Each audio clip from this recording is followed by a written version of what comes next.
छत्तीसगढ़ महतारी की, छत्तीसगढ़ महतारी की, दंतेश्वरी माता की, दंतेश्वरी माता की, गंगा दई माता की, गंगा दई माता की, वंदे वंदे वंदे। मंच पर उपस्थित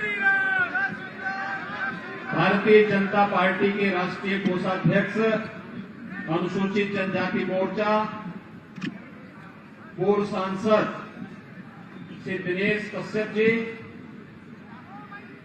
भारतीय जनता पार्टी के जिला के अध्यक्ष श्री रूप सिंह मांडवी जी, लोकप्रिय प्रत्याशी बस्तर विधानसभा क्षेत्र श्री मनीराम कश्यप जी, जिला पंचायत अध्यक्ष श्रीमती वेदवती कश्यप जी, पूर्व विधायक श्री सुभाव कश्यप जी, विधानसभा प्रभारी आलोक ठाकुर जी, जिला महामंत्री वेद प्रकाश पांडे जी, विधानसभा संयोजक श्री अरुण परिहार जी, विधानसभा संचालक शिवनारायण पांडे जी, भारतीय जनता पार्टी के सभी पदाधिकारीगण, बस्तर विधानसभा क्षेत्र में भारतीय जनता पार्टी के समर्थन के लिए उपस्थित यहां पर सभी उपस्थित भाइयों और बहनों, यहां की धरा को नमन करते हुए भारतीय जनता पार्टी के एक कर्मठ कार्यकर्ता, जिला के उपाध्यक्ष और जिला पंचायत के सदस्य श्री रतन दुबे की निर्मम हत्या कल कायराना तरीके से कांग्रेस के सारे पर नक्सली तत्वों ने किया है। भाइयों बहनों, स्वर्गीय रतन दुबे को विनम्र श्रद्धांजलि देते हुए, उनकी स्मृतियों को नमन करते हुए, उनके परिवार के सभी सदस्यों के प्रति मैं अपनी सांत्वना देता हूं, व्यक्त करता हूं और पूरी पार्टी उनके साथ में है। जिसने रतन दुबे की हत्या की है, स्वाभाविक रूप से उसको इसका खामियाजा तो भुगतना ही पड़ेगा, इसमें कोई संदेह नहीं होना चाहिए। भाइयों बहनों, रतन दुबे जैसे कार्यकर्ताओं के बलिदान का ही परिणाम है आज भारतीय जनता पार्टी दुनिया की सबसे बड़ी राजनीतिक पार्टी के रूप में स्थापित है। प्रधानमंत्री मोदी जी के करिश्माई व्यक्तित्व का परिणाम है कि आज भारतीय जनता पार्टी 142 करोड़ लोगों की आशा और आकांक्षाओं की पूर्ति करते हुए बिना भेदभाव के शासन की योजना हर गांव, हर गरीब, हर वंचित, हर दलित, हर वनवासी, हर आदिवासी तक पहुंचाने के लिए पूरी सफलतापूर्वक कार्य कर पा रही है। और इस अवसर पर स्वर्गीय रतन दुबे को विनम्र श्रद्धांजलि अर्पित करता हूं। भाइयों बहनों, हमारे यहां वरिष्ठ नेता हुआ करते थे स्वर्गीय बलिराम कश्यप जी। कई वर्षों तक संसद में उनके साथ हम लोगों को कार्य करने का अवसर प्राप्त हुआ। लंबे समय तक यहां की आवाज बनकर के उन्होंने यहां के विकास की आवाज को संसद पर रख करके यहां विकास की अनेक योजनाओं को लागू करने का कार्य किया।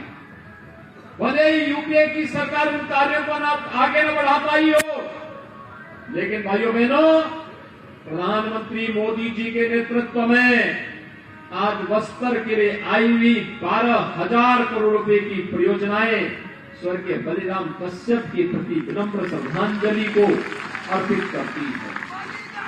और भाइयों बहनों, हमें प्रसन्नता है कि आज स्वर्गीय बलिराम कश्यप जी को उस व्यवस्था को जो उन्होंने वैचारिक पृष्ठभूमि के साथ जुड़े रहे, आज श्री दिनेश कश्यप जी उस व्यवस्था को आगे बढ़ाने का कार्य कर रहे हैं और आप सबका आशीर्वाद उनके साथ में है।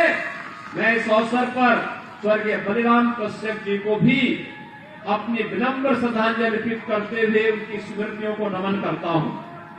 भाइयों बहनों, छत्तीसगढ़ की धरती हम सब के लिए एक पुण्य धरा है। प्रकृति और परमात्मा के सीम कृपा इस धरातल पर है। आप याद करिए, भगवान राम के सबसे यानी वनवास कालखंड के अंदर जो उनके सबसे भिन्न सहयोगी थे, ये वही आदिवासी वनवासी बंधुगण हैं, गिरवासी बंधुगण हैं, जो आज भी व्यवस्था के साथ जुड़ करके कार्य कर रहे हैं। और चिंता मत करिए, ये सब सेना भगवान राम के साथ हजारों वर्ष पहले भी देश के लिए लड़ा था। और आज फिर हम लोग मजबूती के साथ इस बात को कह सकते हैं कि इन्हीं बंधुओं की मदद से नक्सलवाद का भी खात्मा होगा और इन्हीं बंधुओं के बल पर धर्मांतरण की अनैतिक और वैध गतिविधियों को पूरी तरह लगाम लगाने का काम भी भारतीय जनता पार्टी की डबल इंजन की सरकार आने वाले समय में करेगी। भाइयों बहनों, छत्तीसगढ़ का अपना महत्व है। प्रकृति और परमात्मा की इतनी असीम कृपा है इस धरती पर। भगवान राम को भी अपने वनवास कालखंड की भूमि के रूप में इस धरती को चुनना पड़ा था। याद करिए, यहीं पे आकर के उन्होंने अपने पूरे वनवास कालखंड को व्यतीत किया था, इन्हीं बंधुओं के बीच में व्यतीत किया था। और कारण था यहाँ की प्राकृतिक सुंदरता, और कारण था माता कौशल्या जो भगवान राम की मां थी, उनका मायका भी तो छत्तीसगढ़ी है। याद करिए, आपको सरकार चुनने का सौभाग्य कब प्राप्त हो रहा है? जब अयोध्या में 500 वर्षों के बाद भगवान राम के भव्य मंदिर के निर्माण का कार्य पूरा होने जा रहा है। तो खुशी तो आपको भी होगी ना। और भाइयों बहनों, इसीलिए हम लोग आए हैं। मनीराम कश्यप यहां से चुनाव जीत करके जाएंगे। छत्तीसगढ़ में सरकार बनेगी तो अयोध्या धाम का दर्शन कराने के लिए यहाँ के बंधुओं को भी लेकर के आएंगे।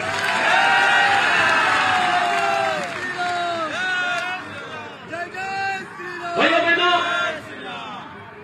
भारतीय जनता पार्टी बोलती और केवल घोषणा नहीं करती, करके दिखाती है। जो पहले असंभव था, अयोध्या में राम मंदिर का विवाद, ये कांग्रेस की देन थी। ये समाधान नहीं देना चाहती थी। मोदी जी आए और उत्तर प्रदेश की जनता ने संकल्प लिया, उत्तर प्रदेश में भाजपा की सरकार आई तो भाइयों बहनों, डबल इंजन की सरकार ने विवाद का समाधान कर दिया। अयोध्या में राम मंदिर का मार्ग प्रशस्त कर दिया।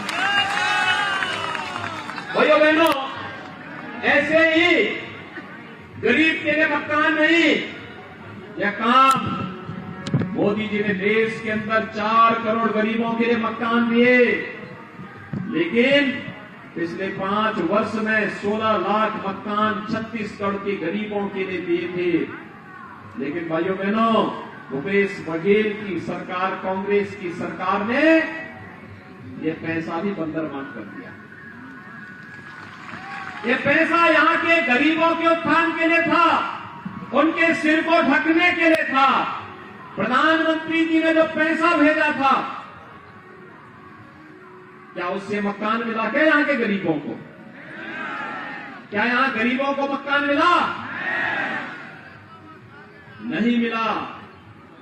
लेकिन भाजपा को आने दीजिए, भाजपा मकान देगी।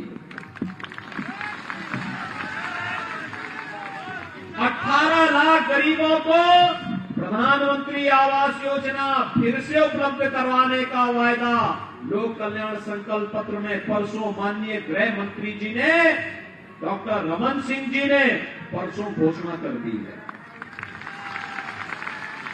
ये 18 लाख गरीब लखपति बनेंगे।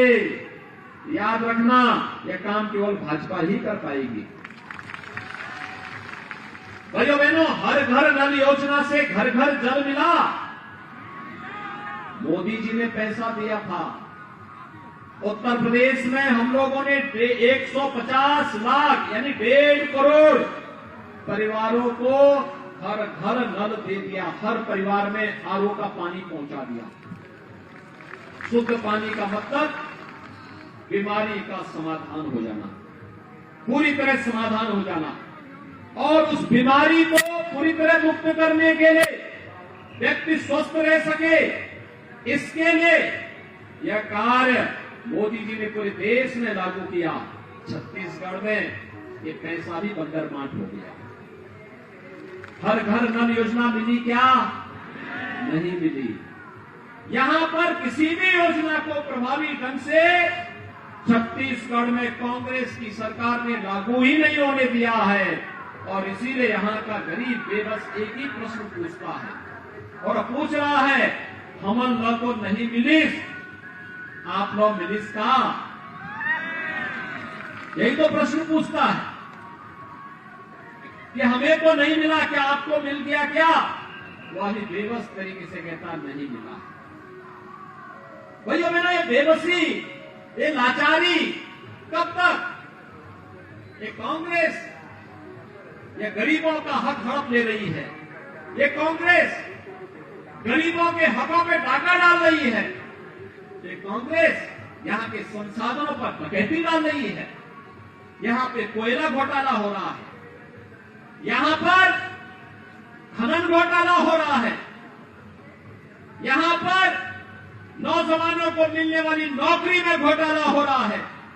और यहां पर भाइयों बहनों, हमने बिहार में तो सुना था कि लालू जी की सरकार आई थी, उन्होंने चारा खा लिया था, भैंस का चारा खा लिया था। और कांग्रेस की सरकार यहां गोबर ही पचा गई। यानी अन्नदाता किसानों के खेतों में जो गोबर पड़ना चाहिए था, उसके नाम पर भी 10 रुपया किलो के हिसाब से 1300 करोड़ रुपए डकार गई है। डिस्ट्रिक्ट मिनरल फंड गांव गांव में पगडंडी बनाने के लिए, कन्वेंशन सेंटर बनाने के लिए, यहां के स्पोर्ट्स सेंटर बनाने के लिए स्थापित होने चाहिए थे। उस पैसे को भी डकार गए। कांग्रेस के नेताओं ने बंदरमांट कर दिया। भाइयों बहनों, क्या भूपेश बघेल ने कोई जांच करवाई? नहीं करवाएंगे जांच।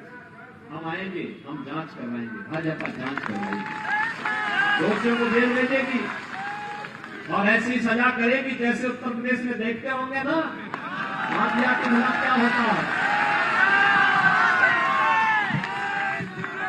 ये बौखलाहट है जो कल रतन दुबे के साथ हुआ है, स्वर्गीय रतन दुबे के साथ जो हुआ, ये नक्सलवादियों के कांग्रेसियों की बौखलाहट है।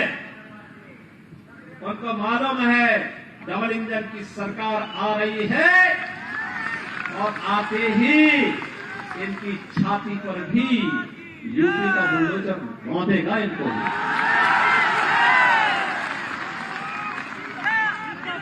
भैया बहनों, मैं आप सबसे यही कहने के लिए आज आया हूं। यहां पे मैं कल गया था एक कार्यक्रम में, हमारा एक कार्यकर्ता ईश्वर साहू चुनाव लड़ रहे हैं। उनके पुत्र भुवनेश्वर साहू की हत्या इसलिए कर दी थी, उस नौजवान ने अपने गांव में लव जिहाद के माध्यम से एक बालिका को झूठे प्रलोभन दे करके, धोखा दे करके जबरन उसको मुसलमान बनाने का कुत्सित प्रयास किया गया। और उस बालिका ने जब इसका विरोध किया, कंप्लेंट की, कोई सुनवाई नहीं हुई। और उस बालिका का समर्थन कर रहे थे भुवनेश्वर साहू की उन्हीं के गांव में कांग्रेस के नेताओं की सौ पर निर्मम हत्या कर दी गई। ये लव जिहाद के नाम से भाजपा के कार्यकर्ताओं की हत्या करेंगे, ये स्वीकार्य नहीं हो सकता। एक गरीब की हत्या करेंगे, स्वीकार्य नहीं हो सकता। एक आदिवासी, एक वनवासी, एक पिछड़े जाति के नौजवान की हत्या करेंगे, ये स्वीकार्य नहीं हो सकता है। धर्मांतरण के नाम पर जिस प्रकार के राजक गतिविधियों को ये सरकार प्रश्रय दे रही है, ये स्वीकार नहीं किया जाना चाहिए। भाइयों बहनों, यह आपको राम की विरासत से दूर करने का प्रयास हो रहा है। यह आपको माता दंतेश्वरी की विरासत से ये आपको गंगा देवी माता की विरासत से दूर करने का प्रयास हो रहा है, आपके पूर्वजों की परंपरा से दूर करने का प्रयास हो रहा है। और इसलिए इस साजिश को पूरी तरह बेनकाब करने के लिए हम सबको अब मिलकर के कार्य करना होगा। और इसीलिए छत्तीसगढ़ में कल भी मैं था, एक ही आवाज आ रही है और भाइयों, और आवाज है कि अब न सही वो और न सही वो। भाइयों बहनों, हम सबको इस अभियान के साथ जुड़ना है। छत्तीसगढ़ पूर्व प्रधानमंत्री स्वर्गीय सदैव अटल बिहारी वाजपेयी जी ने बनाया था। इसलिए बनाया था यहाँ के बंधुओं को विकास की मुख्य धारा के साथ जोड़ करके विकसित छत्तीसगढ़ के सपने को साकार किया जा सके। और इसको भाजपा की सरकार ने अपने समय में करने का प्रयास भी किया। लेकिन भाइयों बहनों, जो सपने छत्तीसगढ़ के थे 5 वर्ष में धूल दूषित हुए, उन सपनों को पूरी तरह तार-तार किया है कांग्रेस सरकार ने। भाइयों बहनों, हम सब आज आपके पास आए हैं आपसे यही कहने के लिए, एक कांग्रेस बस्तर जैसे धनी संपदा से संपन्न, प्राकृतिक संपदा से संपन्न इस क्षेत्र के विकास को पूरी तरह बाधित कर देना चाहती है। और इसीलिए आज हम सब आपके पास आए हैं कहने के लिए कि भाइयों बहनों, भारतीय जनता पार्टी विकास की एक नई कथा डबल इंजन की सरकार के साथ उत्तर प्रदेश की तर्ज पर छत्तीसगढ़ में भी लिखना चाहती है और बस्तर में भी लिखना चाहती है। हम लोग बस्तर को स्वर्गीय बलिराम कश्यप के अनुरूप विकास की एक नई कथा के रूप में आगे बढ़ा देना चाहते हैं। राम राज्य की धूरी बना देना चाहते हैं। माता दंतेश्वरी के धाम के रूप में इसे विख्यात कर देना चाहते हैं। और इसके लिए भारतीय जनता पार्टी आपके पास आई है कहने के लिए कि हमने बनाया है, हम ही संवारेंगे। हमने बनाया है, हम ही संवारेंगे। और आप सबसे मैं यही कहूंगा कि भ्रष्टाचारी, वादा खिलाफी, अत्याचारी कांग्रेसी सरकार के खिलाफ हम सबका एक ही संकल्प होना चाहिए। अब न सही वो बदल के रहो, अब न सही वो, अब न सही वो। और हम सबको एक ही बात को कहना है, तैयारी पूरी है भाजपा, तैयारी पूरी है, भाजपा जरूरी है। आप सबसे मैं अपील करूंगा, भारतीय जनता पार्टी ने श्री मणिराम कश्यप को, भाइयों बहनों, मणिराम कश्यप एक सामान्य कार्यकर्ता है आपका, आप इनको पहचान रहे हैं ना। मणिराम कश्यप के साथ समर्थन में एक बार जोरदार तरीके से अपने हाथ को ऊपर करिए। सभी लोग सहमत हैं? सभी लोग सहमत हैं? तो मेरे साथ बोलेंगे, भारत माता की, भारत माता की, छत्तीसगढ़ महतारी की, छत्तीसगढ़ महतारी की, दंतेश्वरी माता की, दंतेश्वरी माता की, गंगा दई माता की, गंगा दई माता की। जय श्री राम, जय जय श्री राम। अब मैं आभार के लिए परेश राम बेसरा जी से आग्रह करूंगा कि वो आभार व्यक्त